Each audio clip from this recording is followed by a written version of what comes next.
far left, Justin Holbrook, WCMH. You guys are coming off a game where you force a lot of turnovers. Notre Dame, not a team that really makes those mistakes. They don't really get behind schedule. How do you try to match up against a team like that and a quarterback that 70% completion, no interceptions so far this season? You know, you just fight and do everything you can to continue to get better. I mean, that's really what we're all about, is getting better every day. So, you know, you emphasize the positives that happened in the last game. You show the challenges of this game, and you come up with a plan to win. You know, and that's it's really a week-to-week process, and in matchup games, it's just further intensified. What is it about his decision-making that makes him so able to read the defense as well and have such a high completion percentage without making mistakes? He's smart. He's efficient. He's experienced, right? I mean, when you have a lot of experience as a quarterback, it helps you figure things out, get rid of the ball. He has great vision. Front row, middle. Dave Biddle, 24/7 Sports. Hi, Jim. I want to ask about James Laurinaitis and what he's added to the linebacker room, and just your thoughts on working with him and what he's been able to add to your defense this year. James is just a wonderful person, number one, to have around. Two, you know, a legend at Ohio State, so he can relate to, you know, what the current players go through on a daily basis. He's not that old, so he's you know, still close enough to their age where he can you know, be a real mentor to the guys. Then you take the experience of playing in the NFL, right? So when it gets to certain individualized techniques, he brings a lot to the table. We're going to go deep center field. Jeremy Burton on 3, the podcast. Jim, I take that back. Rivals, the podcast. Jim, when you know, last week you come out, Sonny's basically playing in the slot on a wide receiver in the first play of the game, and doesn't play a lot the rest of the game because Jordan's in there, and then Sonny's in there when it's 63-10 at the end. How do you balance that? I mean, is it just totally based on matchups, or are you just trying to get a feel for how someone's reacting, moving early in the game, and how do you figure out which rotation? Because Sonny's athletic enough to be out there in that spot. Yeah, it's all part of the plan. You know, it's a week-to-week plan, which, you know, where we want to utilize the talents of our players, but like you said, also get the matchups right and do what they do best. So it just worked out that way in that game, and we knew it was going to be a lot of you know, true nickel because of the passing attack.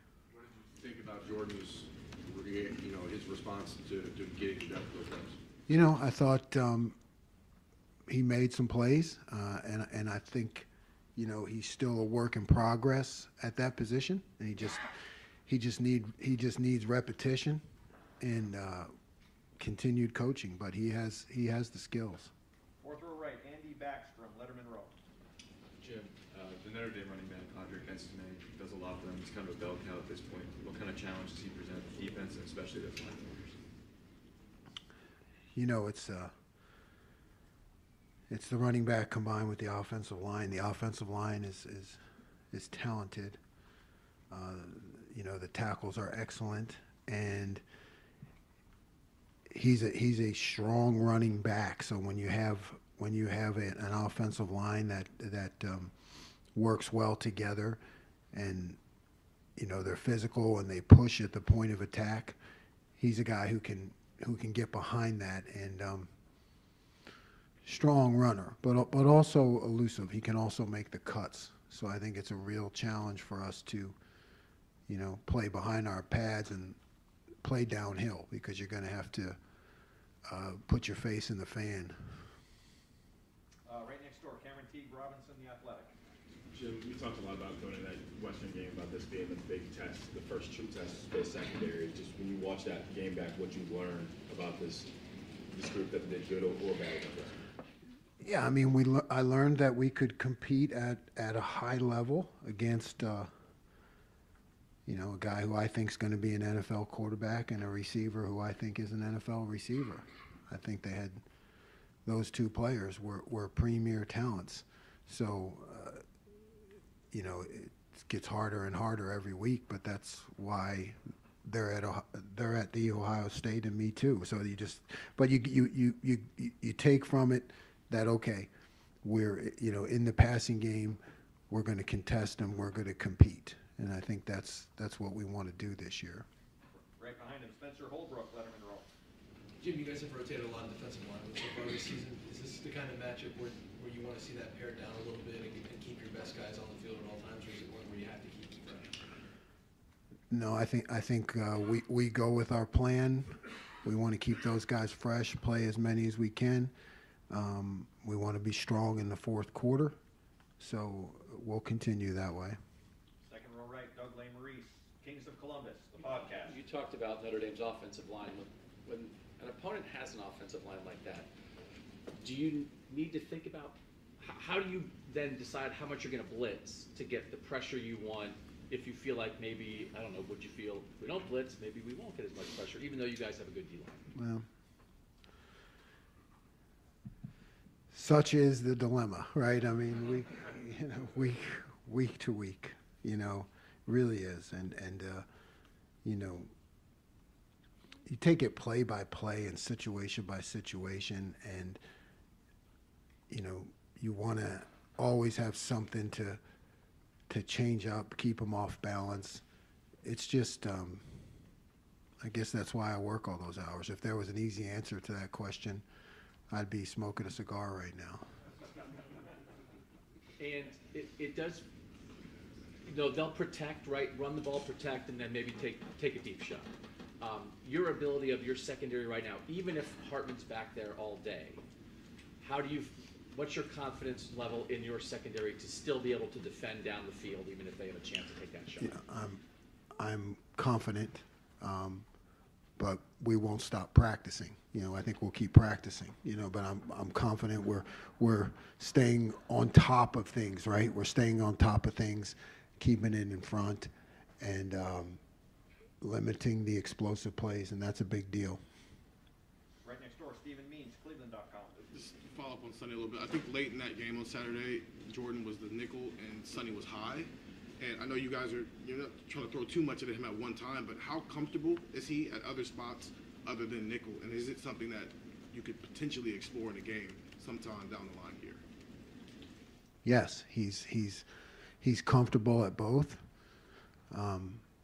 Talented young man who also has great football intelligence. So,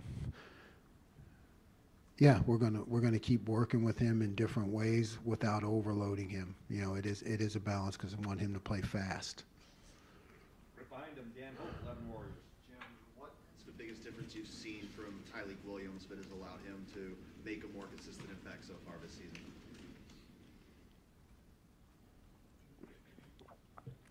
Just being healthy.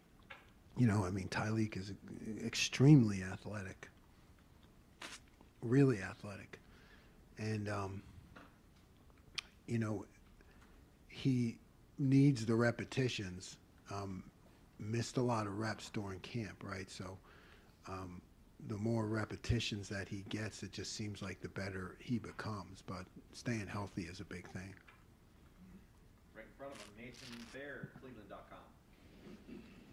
These first three games, there have been a lot of legitimate reasons maybe why the defensive line doesn't get to the quarterback a lot.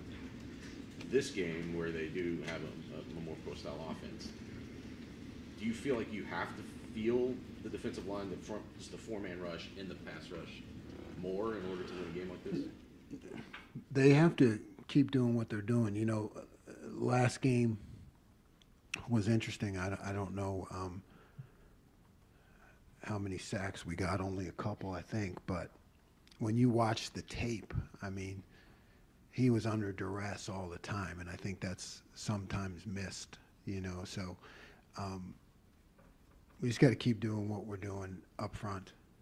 Talented, hard-working guys. It is. We want the sacks and the quarterback hits, but it's also about getting the ball out on time, making sure the ball gets out on time, and we've been doing that. Front row, Bill Rabinowitz, Columbus Dispatch. I asked Ryan a similar question. I know you guys were confident going into the season about your defense, but obviously the last thing people saw were the last two games, through 3 games, how good do you feel about it, and what needs to improve? I never feel good. I mean, there's not a time that I feel good, and that's not something that I should. It's a constant striving to get better. Now you emphasize the positives. You see things, you build on that, and that builds confidence. So I think we just need to keep getting better at that confident approach. The more reps you get, the more plays you make, those all count. They're like in the bank, what I mean? So to me, it's just all about a continued mindset of confidence and controlling the game on defense. I mean, it's really just continue to push the mindset. Just specifically about JT and Jack, because the sacks haven't been there, but I see what you're saying about the pressure and the disruption and the run game too. How would you assess the way they're playing? I think they're playing excellent, and they're talented, coachable, Ohio State type young men, and you really couldn't ask for more out of either of them. They're going to do whatever you ask them to do. They're going to be coachable. They're going to see their mistakes. They're going to fix them. They're just really great young men. I'm very pleased with both of them. Far right, Austin Ward, Rivals, the podcast. Jim, if the opportunity had been there, what did you think that Chip could have become at linebacker? I love Chip just as a person too, close to him, just as a person, just a great kid. He's very athletic and he's physical. So, I was looking forward to the chance to work with him because, I definitely thought he could be like a Malcolm Rodriguez type, who's now with the Lions that we had at Oklahoma State. So, there was a lot of potential there, but Chip's also a team guy. He's going to do whatever coaches ask him, and just a great kid. Right next door, Tim May show on 3. Yeah, thank you, Jerry. Dovetailing off of that, you've been around Steel Chambers. You've been around Chip. Steel Chambers showed up as a running back, and he's at linebacker. Chip came back here as a linebacker, and he's at running back. And just what makes those guys tick? And do what's special about? I guess obviously you talked about Chip a little bit, but Steel too. I mean, are they in the right place now? I guess you're a football coach, not just defense. But they only pay me to coach defense, so anything else is above my pay grade. So it's that combination of athleticism and physicality and football intelligence. I think that they both have, right? I mean, that's what makes Steele good at the position is that it's that football intelligence. Can you see the big picture? That you're not just locked into one thing. And both of them are like that. And great team guys too. So really versatile. As you prep for this game, how much are you what you've seen on video are you able to apply compared to what you saw last year from these guys? From an offensive standpoint, can you put in layman's terms how much they've changed from they almost look to me like a Joe Gibbs offense from the Redskins. I mean, like want to run that power in and throw over the top. But what's your take? Yeah, I mean, you really just I think when you're in these situations, you focus on what you have to see in front of you with 4 games, and you check on some things from this year, but they certainly look different, and you have to look at the personnel and particularly the quarterback, new offensive line coach, right? So you have some different schemes coming up. Right next door, Joey Kaufman, Columbus Dispatch. What do you see as the biggest effect that Sam Hartman and the new quarterbacks had on their offense this year? Decision making, I think is huge, and leadership from a quarterback. Obviously, he's an impressive guy to be able to come in there and be a captain as a transfer. So I think it's that decision making and leadership that he brings to the table that makes him different. He's connected on some deep balls this year. I think the last thing they had 2 over 70, and just in general, it seems to be something they've done more this year. The the vertical stuff. How apparent that on film and Yeah, I mean, it goes along kind of what Tim said about the offense. It's become a running, smash mouth offense with shots over the top. So I think it really fits what they're doing, and it's definitely something we have to be prepared for. Fourth row middle, Tony Girdman, Buckeye Huddle. I guess right along with that, you had mentioned, I think last week, about finding out more about your pass rush. How much do you know about your secondary's ability to handle the play action right now? Again, what I've seen so far is good. Is good. There's an understanding of how to be on top. Of how to play those, giant crossing routes. You've seen some of that show up, and a lot of plays that you're seeing in the NFL. So there's an understanding there. There's been execution. You got to keep pressing it because it gets more every week against better opponents. It just gets tougher to do. How much different is this challenge in that regard than the first three? Yeah, I mean, it's everything, right? I mean, it's a matchup game, so the intensity level increases, but it still always comes back to habits. What kind of habits do you have and your training? But yeah, I mean, it's different every week, and this is certainly a huge test. And we'll wrap up questions for Coach Knowles. Second row right, Bill Landis. Rivals, the podcast. Jim, since you've been here, you've seemed really excited about being able to use Mitchell if he were ever available to you. I think to this point he's mostly been like late game stuff. How do you feel about his reps building up, and I guess when will you be comfortable to use him in sort of the way you use him? I'm comfortable. I'm comfortable now. It's just got to be part of the game plan. And it's in, and you never know when you're going to see it.